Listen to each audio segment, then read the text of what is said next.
MacBook Air prices have reached historic lows on Amazon and Flipkart. But is this the right purchase for you? In this video, I'll delve into the 2020 version of the MacBook Air with the M1 chip and exploring its relevance in 2023. If you're operating on a tight budget and considering a shift from Windows, this review is tailored for you. I'll provide an in-depth analysis discussing both its strengths and weaknesses. So be sure to watch till the end of this video. Upon transitioning to Mac, you can't help but notice the unparalleled quality of the hardware. This laptop exudes solidity with its cool-to-touch aluminum unibody design. The keyboard and trackpad provides a seamless user experience. The speakers deliver impressive audio quality among other noteworthy features. Believe me, I have previously overlooked these aspects having used numerous laptops, but they significantly enhance daily usability. And these are just the external attributes. The internal of the MacBook is of another level. One of the striking improvements this product has brought pertains to its battery life. Now you might be aware that these laptops are not based on your typical x86 architecture. They are actually the first batch of laptops which are based on Apple's own chips known as the Apple Silicon. And the architecture used by Apple Silicon is actually far different from other PCs that typically exist in the market. They use Intel's x86 architecture, which was the norm with Intel chips and most PCs on the market currently. Instead, it's based on ARM architecture, renowned for its superior power efficiency and the extended battery life. The same architecture you get for most modern smartphones.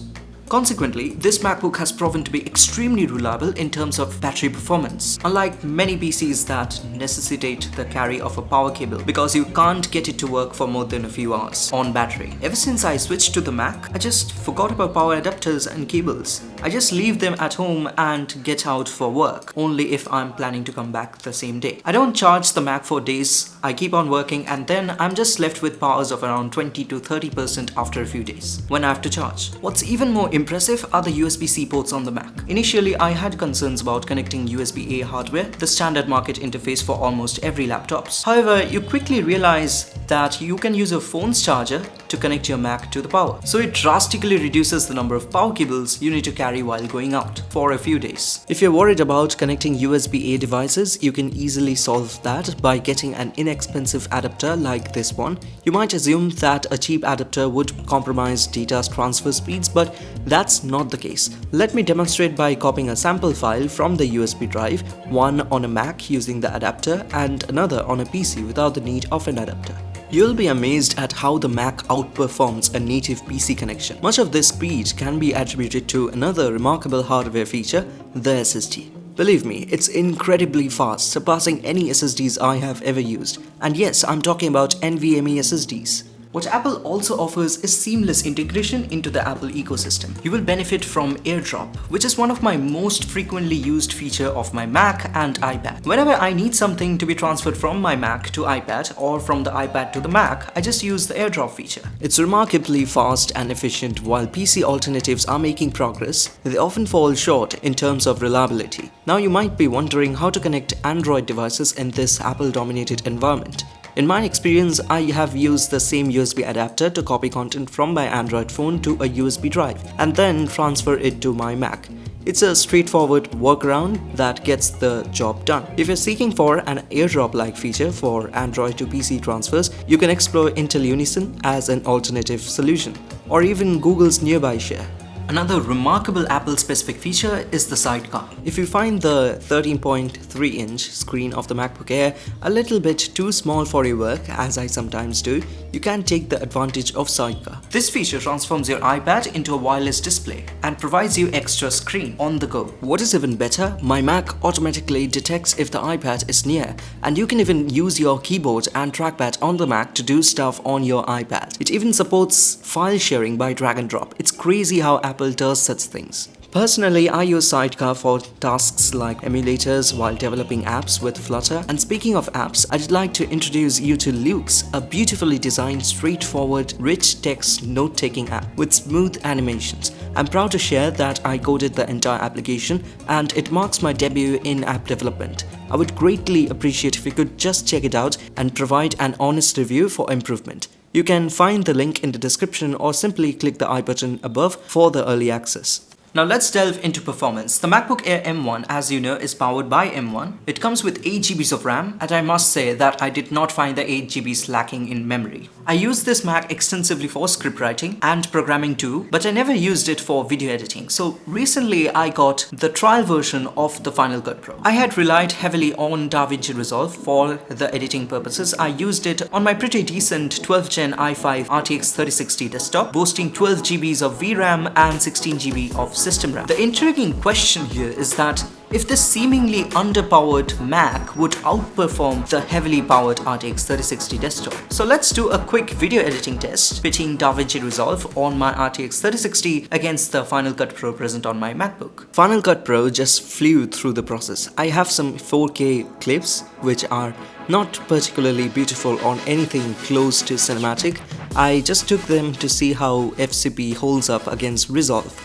I did some light editing, fiddled trying to figure out what any of the options do. I did a little bit of color change, exposure change. I personally feel the interface is quite similar to Resolve. B turns on blade tool to let you cut the clips, while A switches back to the default selection mode that lets you select the clips. What is far more impressive here is how smoothly the editor handles the footage. Export was also done in a jiffy. I love how Mac provides you a list of devices the exported footage will be compatible with. It just took a few seconds and done. Not a tinge of heat, although the results will be different with larger files. Next comes DaVinci Resolve on my i5 12th Gen RTX 3060 PC. This is my go-to work setup where I do most of the content creation, starting from designing some lame college assignments to interesting 3D renders on Blender. I imported the same files and the smoothness of FCP is not here in Resolve. You can see how the Seek struggles to move smoothly across the tracks. Even clicking on random places takes time for the seek to reach. This is a bit problematic while you're trying to edit in a speed, but yeah, it's fine. This desktop, I mean just the CPU, cabinet and the components inside, costed around INR 72,000 compared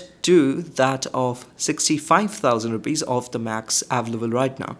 It's a much better choice. Now let's dive into macOS, a part that presents both advantages and challenges. Now if you have been using Mac for a long time, then it will be a smooth sailing for you. However, if you're coming from Windows background, you might encounter some differences. The strength of macOS lies in its exceptional smoothness, power efficiency and tight integration with Apple hardware. It exhibits a sleek, modern and visually appealing interface.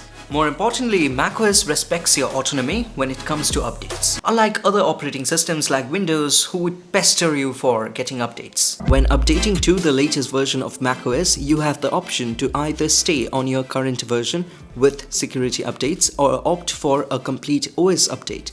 This flexibility comes in handy when you need a specific feature but don't have the time for a full system upgrade. Additionally, macOS includes a suite of bundled apps and they are really useful, rendering the need for Microsoft Office unnecessary, as you have applications like Apple Pages and Keynote to fulfill your productivity needs. I had the subscription for Office 365 before I bought this Mac, so I'm forced to use Word. Also, Word just works better with PC and Mac when you are using both at the same time. However, macOS does come with its own quirks. For instance, it lacks the ability to snap windows to the side of the screen, a feature Windows user may miss. Instead of a Windows or Linux like Maximize, macOS opts for a full screen approach, covering the entire display. This can be useful in maximizing screen real estate, but however, it might not align with most of the users who are switching from Windows. Personally, I rely heavily on Mac gestures and workspaces to switch between applications. One challenge I encounter in my work life daily is the need to switch among different operating systems. That includes Mac, Windows and even Linux. However, this constant switching can lead to some weird issues, which is the muscle memory confusion. I become accustomed to the position of the command button, but when I switch to Linux or Windows, muscle memory takes over and I often end up pressing the Alt key inadvertently. Okay, so that's all for this video. Thank you so much for watching.